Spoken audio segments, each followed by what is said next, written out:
ఇది ఒక వర్షన్ నడుస్తుంటే మరొక వర్షన్ చూస్తే ఖచ్చితంగా జగన్మోహన్ రెడ్డి గారి అరెస్టు ఖాయం. దానికి జగన్మోహన్ రెడ్డి గారు కూడా ప్రిపేర్డ్గా ఉన్నారు. మనం కొంతమంది వైసీపీకి సంబంధించిన నేతలతో మాట్లాడినప్పుడు కూడా అరెస్ట్ అయితే ఏముంది, మళ్ళీ 3-4 రోజుల్లో బయటకు వస్తుంది. మీరు కూడా చెప్తుంటారు, ఇప్పుడు ఒకవేళ అరెస్ట్ అయ్యారు ఏముంది, 3-4 నెలల్లో బయటకు వచ్చే సందర్భమే కదా, అంత భయపడాల్సిన అవసరం లేదు, తెగించుంటే ఏంటి పరిస్థితి అంటూ ఉంటారు. మేబీ ఆ పర్సెప్షన్లో చూస్తే ఎలా చూడాలి? నిశ్చితంగా ఏదైనా ఒక రాజకీయ పార్టీ రెండు కారణాలు ఇచ్చారు. ఒక సాధారణ రాజకీయ కోణంలో చూసినా అరెస్ట్ అన్యాయం అండి, మేము ఎట్లా నడపాలండి పార్టీని అన్నారు అనుకోండి, అయిపోయింది ఆ పార్టీ. ఇప్పుడు మమ్మల్ని అరెస్ట్ చేస్తే మా పార్టీని ఎట్లా నడుపుకోవాలి, అధ్యక్షుని అరెస్ట్ చేస్తే మేము ఎట్లా నడుచుకోవాలి, ఇది కష్టం కదా, అన్యాయం కదా, దుర్మార్గం కదా, లేదా విజ్ఞప్తి దైవించి ఆలోచించండి, ఇట్లా మాట్లాడితే ఇంకా అయిపోయింది ఆ పార్టీ. కాబట్టి సహజమైన రాజకీయ కోణ రీత్యా కూడా ధైర్యంగా ఎదుర్కొనే ప్రయత్నం చేస్తారు. ఏ పార్టీకైనా ఒక ప్రాథమిక లక్ష్యం. భయపడ్డం అంటే ఆ పార్టీ పైన అయిపోయింది. ఇది నెంబర్ 1. నెంబర్ 2, జగన్మోహన్ రెడ్డి గారి బిహేవియర్, ఆయన వ్యవహార శైలి చూసినప్పుడు కూడా అరెస్టులకు భయపడే సమాచారం అయితే ఆయన కాదు. అది ఆయన మనం అనొచ్చు, ఆయన ఎట చెప్తారు మీరు, మనకు మిగతా వాళ్ళకి లేదు కానీ ఈయనకు ఉంది కదా ఆ చరిత్ర. 16 నెలలు జైల్లో ఉన్నాడు కదా, పార్టీ పెట్టి పెట్టక ముందుగా 16 నెలలు జైల్లో ఉన్నాడు. 16 నెలలు జైల్లో ఉన్నప్పుడు ఆయన తొనకలా బెనకలా, ఆ తర్వాత 16 నెలలు లోపల ఉంటేనే బయట తన కుటుంబ సభ్యులను పంపించి పార్టీ తన వాయిస్ వినిపించి దాదాపు ఉప ఎన్నికల్లో ఏకపక్షంగా గెలిచిపోయారు రాష్ట్రంలో. అప్పుడు తెలంగాణ ఉద్యమం నడిచాడు, మళ్ళీ ప్రతిపక్షం. కాబట్టి జగన్మోహన్ రెడ్డి గారికి అరెస్ట్ కావడం, జైలుకి వెళ్ళి నిలబడడం, ఆ జైల్లో ఉంటూనే పార్టీ నడపడం కొత్త ఏమి కాదు. కాబట్టి ఇది ఆయన కొంత ఇబ్బంది కలగచ్చు. అరెస్ట్ అయినాడు, జైల్లో ఉన్నాడు 16 నెలలు, ఇది ఆయనకి విమర్శగా ఉండొచ్చు ఒకవైపు. కానీ అదే సేమ్ టైం ప్రజల్లో ఒక విశ్వాసం, పార్టీలో ఒక విశ్వాసం ఉందా, ఆయన భయపడేవాడు కాదు, నిలబడతాడు. 16 నెలల లోపల ఉంటే పార్టీని నడపగలిగినోడు ఆ రోజు పార్టీ దిక్కులేదు, అప్పుడే వచ్చిన పార్టీలో ఉంటుందా పోతుందో తెలియని రోజుల్లో 16 నెలలు పెడితే భయపడుతుంది జగన్. ఈరోజు ఎస్టాబ్లిష్ అయిన పార్టీ పెట్టిన జగన్మోహన్ రెడ్డి గారి నాయకత్వం వైసీపీ భయపడుతుందా, నిలబడకుండా ఉంటుందా అనే ధైర్యం ఖచ్చితంగా ఇవ్వాలి కదా. కాబట్టి ఒకటి రాజకీయ కారణంలో చూసినప్పుడు కూడా భయపడరు ఏ రాజకీయ పార్టీ. లోపల భయం ఉన్నాడో భయపడరు. జగన్ గారి క్యారెక్టర్ చూసినప్పుడు అసలు భయపడరు, ఆయన క్యారెక్టర్ ఇచ్చే అదేది. కాబట్టి అరెస్ట్ అయితే ఏముంది 3 నెలలని కాదు, ఎన్ని రోజులు పెట్టిన ఎదుర్కోవాల్సి తప్పదు కదా పార్టీని. నిలబడకపోతే పార్టీ నిలబడదు. అందువల్ల జగన్ గారు ధైర్యంగానే ఉంటారు. అది జగన్మోహన్ రెడ్డి గారి వరకు అయితే పర్వాలేదండి. అది భారతీయ గారు మెడకు కూడా చుట్టుకునే అవకాశం కల్పిస్తున్నప్పుడు ఎంత కాదన్నా మన ఇంట్లో వాళ్ళు, దట్టు మహిళ, జైలు వరకు వెళ్ళి రావాలి అని అంటే అది ఇబ్బందికరమైన పరిస్థితే కదా. జగన్మోహన్ రెడ్డి గారు జైలుకి వెళ్ళి ఇబ్బంది పడ్డాడు, వైఎస్ భారతి జైలుకి వెళ్లకుండా అంతగానే ఎక్కువ ఇబ్బంది. వ్యత్యాసం చూడాలి. అంటే వైఎస్ భారతి నా దృష్టిలో జగన్ గారిని అరెస్ట్ చేసే అవకాశం లేదు, ఇంకా భారతీయ గారిని అసలు అరెస్ట్ చేయడం ఏ కోణం కనపట్ల. మనకి ఏదేదో మాట్లాడుతున్నారు, నాకైతే టెక్నికల్ కలడు. అయినా ఏదో చేస్తారని నమ్మితే భారతీయ గారు, జగన్మోహన్ రెడ్డి గారు జైలుకి వెళ్ళి ఎంత ఇబ్బంది పడ్డారో, భారతి గారు జైలు వెళ్లకుండా అంతకన్నా ఎక్కువ క్రైసిస్ ని, అంతకన్నా ఎక్కువ ఇబ్బందులు ఎదుర్కొన్న వ్యక్తి భారతి, వైఎస్ భారతి గారు. మనకు చూడండి 16 నెలలు ఆయన జైల్లో కూర్చున్నారు. జైల్లో కూర్చోవడం ఆనందంగా కాకపోవచ్చు, జైలుకి వెళ్ళిపోవడం ఇబ్బందే. కానీ జైల్లోకి వెళ్ళిపోయిన తర్వాత ఆయన పని ఏంటి? మానసికంగా ఇబ్బంది పడతారు కానీ శారీరకంగా రెస్టే కదా. కానీ బయట ఎంత ఇబ్బంది పడ్డారు వీళ్ళు. వైఎస్ భారతి గారు ఆ 16 నెలలు జైల్లో ఉన్నప్పుడు, ఒకటి పిల్లలు, చిన్న పిల్లలు, అంటే ఇప్పుడు దాదాపు 10 ఏళ్ళు చుట్టూ నడుస్తారు. ఆ వయసులో ఉన్నప్పుడు మనం ఎప్పుడు కూడా జైలు గోడల దరిదాపుల్లో కూడా పిల్లలు పోయినట్లేరు. ఆ 16 నెలలు తండ్రి ఆడిపోయినాడంటే ఎంత దగ్గరగా, అది ఆ క్రైసిస్ ఆ తల్లికే తెలుస్తుంది. 1.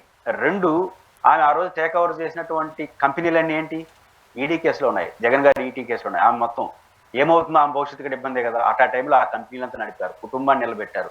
క్రైసిస్, భారీగా భర్త లోపల ఉంటే ఆ బాధ, ఇవన్నీ క్రైసిస్ ఎదుర్కొని ఆమె రాటుదేలేదా, ధైర్యం తెచ్చుకోలేదా? ఇదొక పాయింట్. 2, ఆ తర్వాత 14 నుంచి జగన్ గారు ప్రతిపక్ష నాయకుడిగా అయ్యాడు. ఆ తర్వాత ఇప్పుడు ముఖ్యమంత్రి అయినాడు, తర్వాత ఇప్పుడు ఓడిపోయినాడు.